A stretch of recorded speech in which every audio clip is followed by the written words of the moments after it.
Nara Chandrababu Naidu CBN ఇప్పుడు ఎక్కడ చూసినా సరే నేషనల్ న్యూస్ నుంచి కూడా లోకల్ న్యూస్ దాకా కూడా ఇదే పేరు. అయితే ఆయన గతంలో కూడా ఉన్న పేరు ఏంటి అంటే సంక్షోభాన్ని కూడా అవకాశంలా మార్చుకునేటువంటి ఒక యోధుడు, ధీరుడు అనే పేరుంది.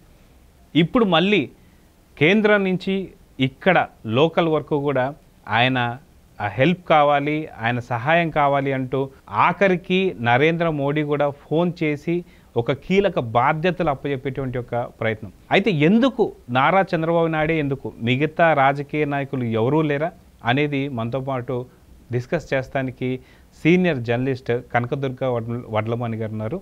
వారిని అడిగి తెలుసుకుందాం. మేడం నమస్తే. నమస్తే మేడం, అసలుకి సంక్షోభాన్ని కూడా ఒక అవకాశంగా, అంటే ఇలాంటి టైంలోనే ఖచ్చితంగా మన అవసరం ఉంటుంది అనేటువంటి ఒక యోధుడు, ధీరుడు అని చెప్పుకోవాలి చంద్రబాబు నాయుడు గారిని. ఎందుకంటే గతంలో చూసుకుంటే హైదరాబాద్ ఇప్పుడు ఒక ఫారెన్ లాగా, చాలామంది మనం చూస్తున్నాం, సూపర్ స్టార్ రజనీకాంత్ గారు కావచ్చు, లేదా విదేశాల నుంచి వచ్చే వాళ్ళు ఎవరైనా సరే గచ్చిబౌల్లో దిగి వస్తున్న వాళ్ళు ప్రతి ఒక్కళ్ళు కూడా మేము ఇప్పుడు ఎక్కడున్నాం, ఫారెన్లో ఉన్నాం, న్యూయార్క్లో ఉన్నామా, ఫారెన్లో ఉన్నామా అనే పునాది కానీ, బీజం కానీ, దాని యొక్క పూర్తి బేస్మెంట్ కానీ వచ్చేదాకా ఉంది ఖచ్చితంగా చంద్రబాబు నాయుడు.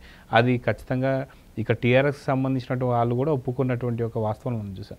అయితే ఇలాంటి టైంలో మళ్ళీ అమరావతి డెవలప్ కావాలి అంటే ఖచ్చితంగా బాబు మాత్రమే దీనికి హెల్ప్ చేయగలడు అనే ఇప్పుడు ఓటింగ్ మనం చూసాం. 164 అనేది అది నాట్ ఏ నార్మల్ థింగ్ అనమాట. ఒక మ్యాజిక్ అనుకోవచ్చు, మెరాకిల్ అనుకోవచ్చు.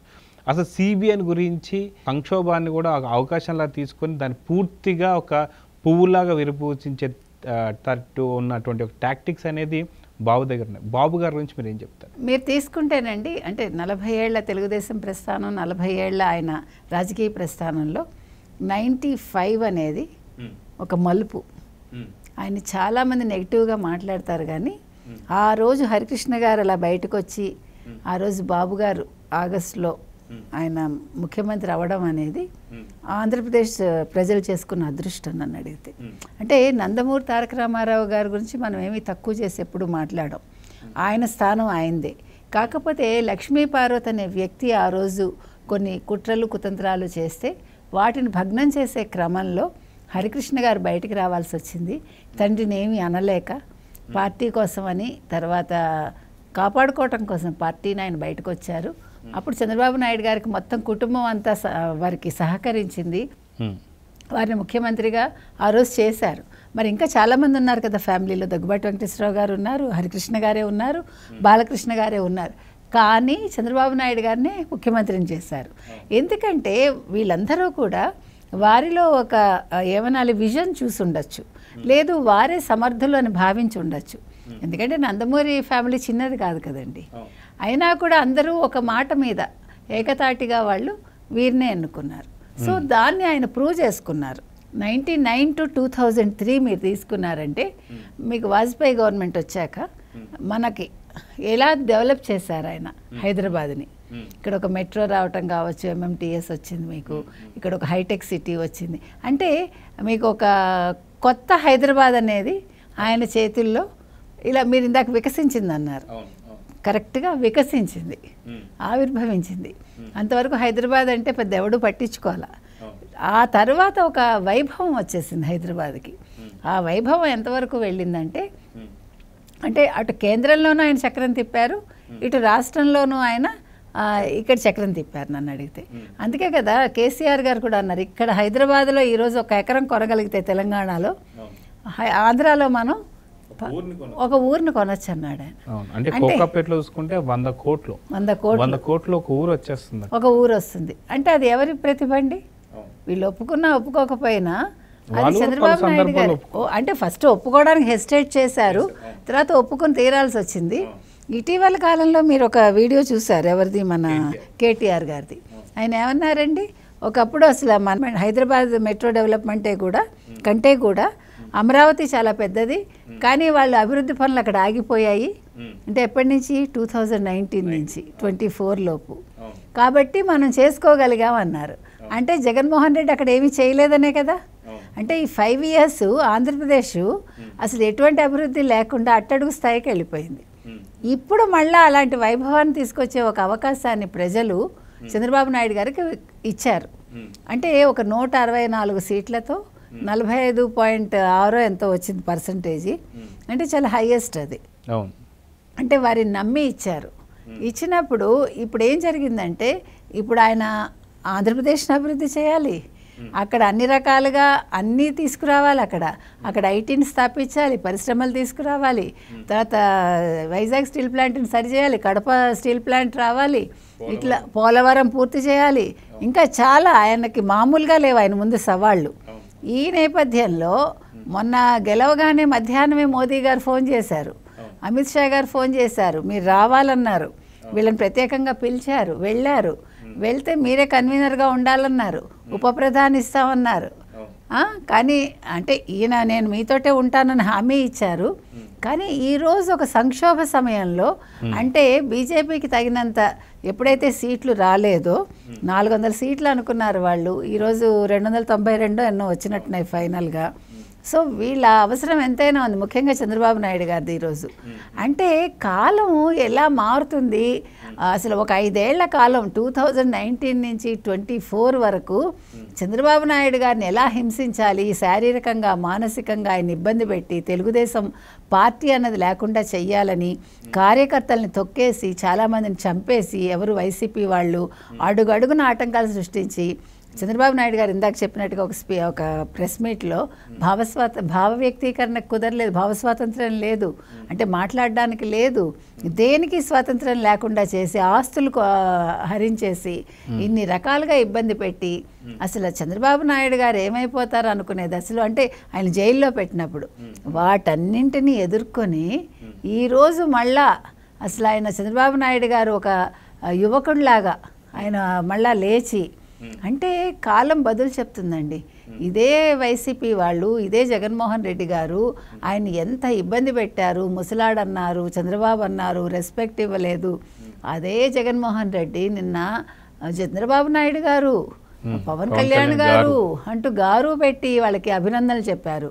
ఇదే జూనియర్ ఎన్టీఆర్ ఆయన జైల్లో పెట్టినప్పుడు మాట్లాడలేదు, అవసరమైన సందర్భాల్లో మాట్లాడలేదు. అతని ఫ్రెండ్ కొడాలి నాని వల్లభనేని వంశీ వాళ్ళ అత్తని తిడుతుంటే నోరు మూసుకున్నాడు. ఒక రోజు లేటుగా నన్ను ఎందుకంటే అభినందనలు చెప్పాడు. మావయ్య అని గుర్తుకొచ్చాడా ఇప్పుడు?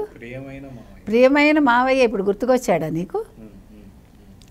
బాబాయ్ ఇప్పుడు గుర్తుకొచ్చాడా నీకు? అత్త ఇప్పుడు గుర్తుకొచ్చిందా, పురంధేశ్వరి అత్త? నేను అనేది ఏంటంటే నువ్వు రాజకీయాలు చెయ్యి కానీ ఈ రకంగా కాదు. ఇప్పుడు జూనియర్ ఎన్టీఆర్ ఇప్పుడు ఎందుకు మాట్లాడుతున్నాడు?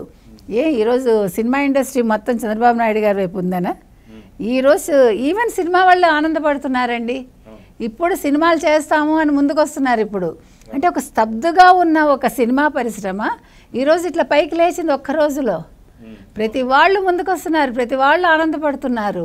అయితే మీరు బాగా గమనిస్తే ఇక్కడ చంద్రబాబు నాయుడు గారు ఏదైతే సంక్షోభాన్ని అవకాశంగా మలుచుకొని దాని నుంచి వికసిత్ అంటే పూర్తి స్థాయిలో అది కంప్లీట్ అయ్యేదాకా ఆయన అలసిపోడు. ఇలాంటి టైంలో చూస్తే ఒకే ఒక్క రోజులో పెను మార్పులు, ఒకే ఒక రోజులో 164 సీట్లు రావడం, ఆ సీట్లు రాగానే ఎవరైతే ఐఏఎస్ ఆఫీసర్లు పారిపోవాలనుకునే వాళ్ళు కూడా ఆగిపోవడం, అదేవిధంగా సినీ ఇండస్ట్రీ మొత్తం కూడా ఖచ్చితంగా మాకు ఒక పండగ రోజులో ఉంటూ మాట్లాడడం. కానీ ప్రతి ఒక్క గ్రామం నుంచి వైసీపీకి సంబంధించి వాళ్ళు బాధపడుతున్నటువంటి ఎన్ని కూడా బాధలు వ్యక్తం చేసుకోవడం, అంటే ఒక పండగ వాతావరణం నెలకొన్నట్టుగా మనకు కనిపిస్తూ వస్తుంది. సో ఖచ్చితంగా ఈ పండగ అనేది రానున్నట్టు ఒక 5 సంవత్సరాలు కాదు, ఇది ఒక 15 సంవత్సరాలు 20 సంవత్సరాలు కంటిన్యూ. ఎందుకంటే ప్రతిపక్షమే లేనప్పుడు ఉన్న గవర్నమెంట్ చాలా సజావుగా స్మూత్గా వెళ్ళేటువంటి అవకాశం ఉంటుంది. ఎందుకంటే వీళ్ళు చెప్పారు ప్రతిపక్షం లేకపోయినా సరే మీరు ఏది అడగాలన్నా సరే మమ్మల్ని అడగవచ్చు అన్నట్టుగా. సో దీన్ని ఎలా చూడాలి? మీరు చెప్పినట్టుగా ఇప్పుడు 2 విషయాలండి. ప్రజలు ఇప్పుడు చంద్రబాబు నాయుడు గారు మీరు చెప్పినట్టుగా నిరంతరం శ్రమిస్తారు. ఆయన ఒక శ్రామికుడు నన్ను అడిగితే. సో ఆ విషయంలో ఆయనకేం అలుపు ఉండదు. ఆయనకి ఏదైనా ఉత్సాహంగా కొత్త పని చేయాలంటే ఆయన ముందే పరిగెడతారు. అది కంప్లీట్ చేసే వరకు నిద్రపోనివ్వరు ఆయన. ఇప్పుడు ప్రభుత్వ ఉద్యోగులకు అప్పుడు అదే కదా కోపం వచ్చింది, ఆయన పని చేయమంటే కోపం వచ్చింది. ఆయన ఏమి జీతాలు ఇవ్వనలేదు, వాళ్ళకి ఏమి ఇంక్రిమెంట్స్ ఇవ్వనలేదు, వాళ్ళకి ఏది ఆపలేదు ఆయన. ఇప్పుడు వాళ్ళు కాదనుకుని జగన్మోహన్ రెడ్డి దగ్గరికి వెళ్ళారు. వాళ్ళు ఎంత ఇబ్బందులు పడ్డారో 5 ఏళ్లలో వాళ్ళకి కళ్ళకు కనిపించినట్టు కనిపించింది. కుటుంబాలే ఇప్పుడు యావగించుకునే స్థితికి వచ్చాయి. సో అందుకని ఇలాంటి వాళ్ళని మనం గౌరవించాలండి. ముందు మనం సహకరించాలి. అది ప్రభుత్వ ఉద్యోగులు కావచ్చు, లేకపోతే ప్రజలు కావచ్చు, ప్రతి ఒక్కళ్ళు ఈరోజు మన ఆంధ్రప్రదేశ్ పునర్నిర్మాణంలో మనం భాగస్వామ్యంలో అవ్వాలి అని వాళ్ళు అనుకోవాలి. నెంబర్ 1. నెంబర్ 2, 5 ఏళ్ళ తర్వాత మళ్ళీ వేరే వాళ్ళకి ఇద్దామనే ఆలోచన ప్రజల్లో రాకూడదు. ఎందుకంటే ఇప్పుడు ఇది చిన్న విషయం కాదు. ఒక 5 ఏళ్ళు ధ్వంసం చేశాడు ఆయన రాష్ట్రాన్ని. ఆ ధ్వంసం నుంచి ఇప్పుడు ఒక నూతన నిర్మాణం జరగాలంటే దానికి టైం పడుతుంది. ఎందుకంటే మనకు ఆర్థిక వనరులు లేవు. ఆయనకు కొంచెం అవకాశం ఇవ్వాలి. మనం ఒక ఏడాది 2 ఏళ్ళు ఆయన ఏం చేస్తారో చేయనివ్వండి, మనం ప్రశ్నించకూడదు. ఎందుకంటే ఆయనకు తెలుసు కదా, ఇప్పుడు మీరు ఒక ముళ్ళబాటలో వెళ్తున్నారండి, మొత్తం దాన్ని బాగు చేసుకుంటూ వెళ్ళటానికి టైం పట్టదు. ఈరోజు అదే స్థితిలో ఉంది ఆంధ్రప్రదేశ్. ఎక్కడికక్కడ అసలు ఏమీ లేదు, డబ్బులు లేవు, శాఖలన్నీ విచ్చలవిడిగా ఖర్చు పెట్టి అవినీతి చేసి ఎవరేం తిన్నారో తెలియదు, 1 రూపాయి లేకుండా చేసి 13.5 లక్షల కోట్ల అప్పులు చేశారండి. బుద్ధి ఉందండి అసలు ఆ ప్రభుత్వానికి? ఎవరికి పెట్టారు? ఓన్లీ వాళ్ళే. ఎంతసేపు చూసినా మేము సంక్షేమాలు ఇచ్చాము. ఎంత సంక్షేమం ఇచ్చావు నువ్వు?